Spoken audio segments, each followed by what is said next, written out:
Olá, este é o segundo vídeo da playlist Antes de Sentar para Meditar. Meu nome é Anis e este é o canal Pratibha.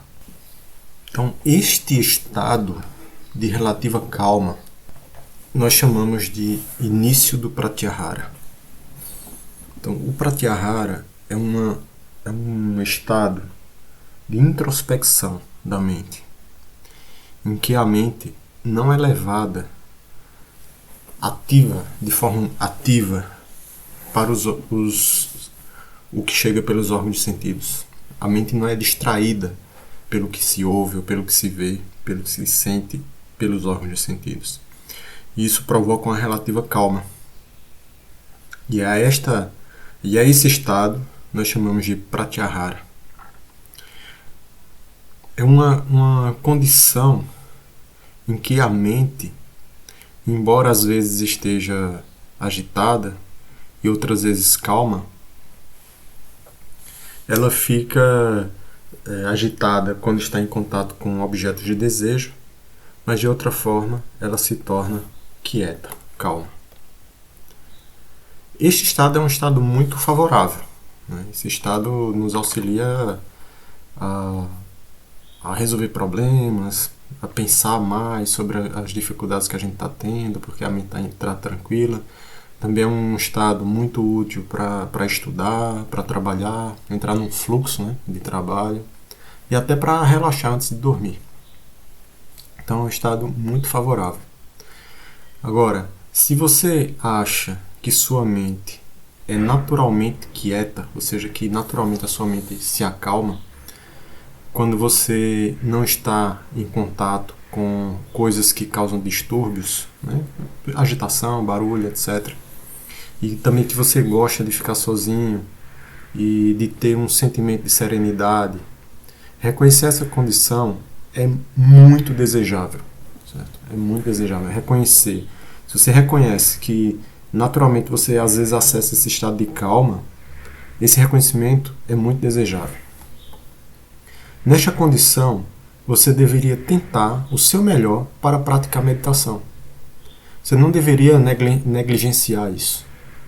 Porque pode ser que a pessoa nunca teve aula de meditação, não sabe nenhuma técnica, nunca praticou, etc.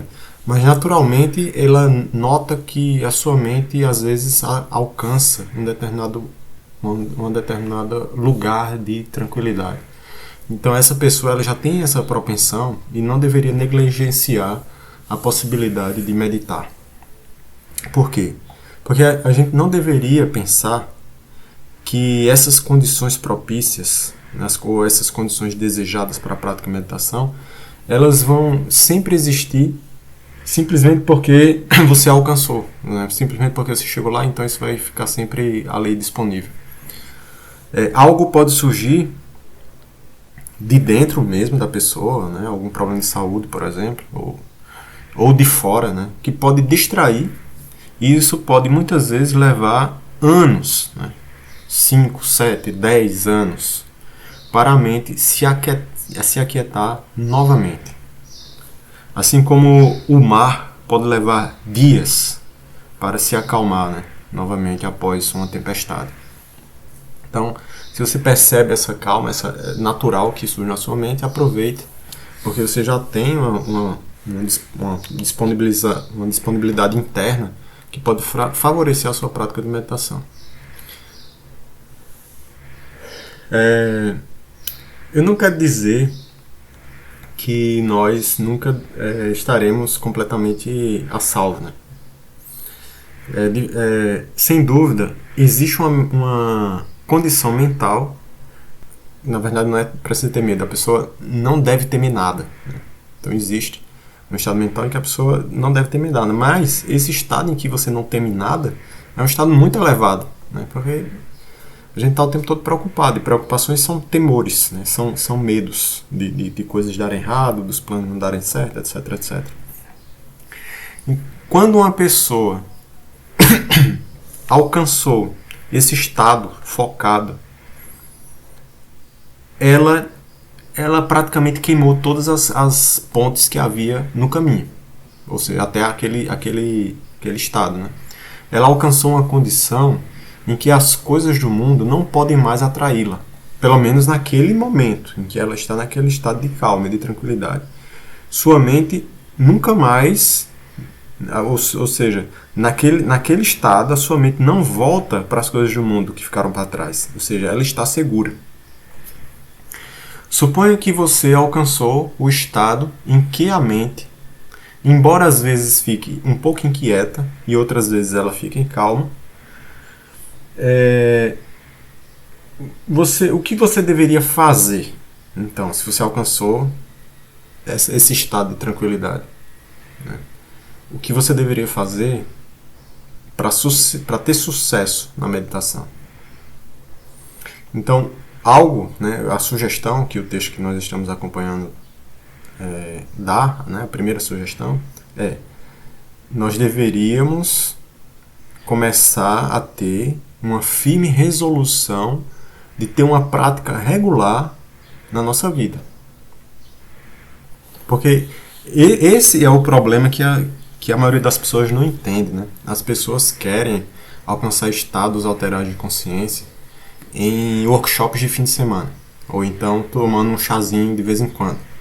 A pessoa tem aquele pico de experiência e, dependendo de como foi alcançado, né, o pico de experiência pode ter sido induzido por substâncias alucinógenas. Aí ela tem aquele pico, passou o efeito, pronto. Aí às vezes, na verdade, tem não sei se eu posso chamar um efeito rebote, né, porque a pessoa cai na merda depois do pico de experiência induzida por substâncias. Ou então a pessoa vai por meio de yoga, de meditação, etc., mas é uma coisa esporádica, né? Faz um retiro de 10 dias, uma vez por ano, aí naquele retiro de 10 dias ela tem uma experiência de pico e acha que porque uma vez por ano ela tem isso, alguma coisa na sua vida vai mudar. Então o que nos falta é regularidade. Então uma das máximas, né, do Yoga Sutra de Patanjali é que o objetivo do yoga só é alcançado com não apego e prática constante. Abhyasa é a prática constante. Vou repetir. O objetivo supremo do yoga só é alcançado por não apego e por prática constante. Então, irregularidade é um problema. Mas qual é o problema? Por que a gente não consegue? Porque a gente está o tempo todo gerenciando as nossas necessidades físicas urgentes, né? Do nosso corpo, né? O nosso corpo precisa o tempo todo, e ainda mais se você já é uma pessoa depois que tem uma certa idade, o seu corpo está o tempo todo necessitando de cuidados, né? Mais do que os jovens, né? Mas nós deveríamos ter um cuidado tão grande quanto a gente tem com o corpo, né, com a saúde física, a gente deveria ter também com a prática de meditação. A meditação deveria ser uma parte da vida. O que o autor diz é que a meditação deveria ser como a respiração, né?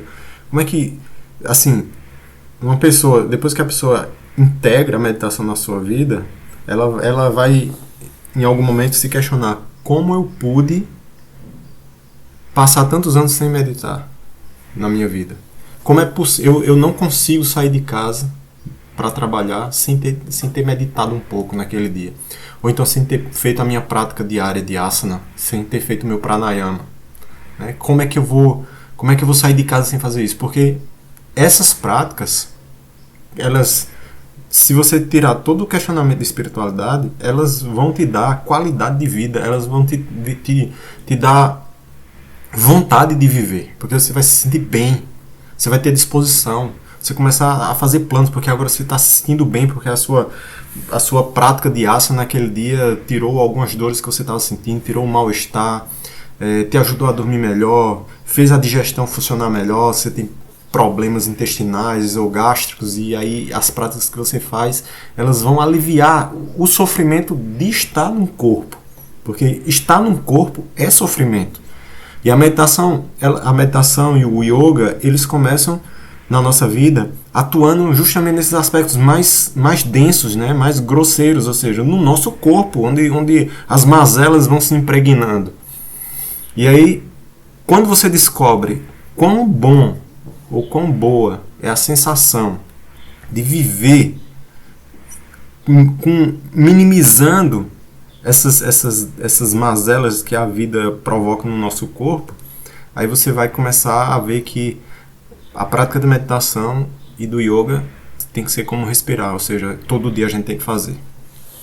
Aí o autor diz: no meu país, quando uma pessoa está muito ocupada, ela diz: eu não tenho tempo para respirar.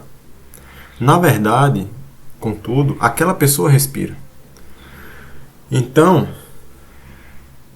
da mesma forma deveria ser com a meditação. Embora no início, né, o nosso desejo pela prática possa parecer artificial, você pode transformar a sua mente e dizer a si mesmo: eu devo meditar. Eu devo meditar.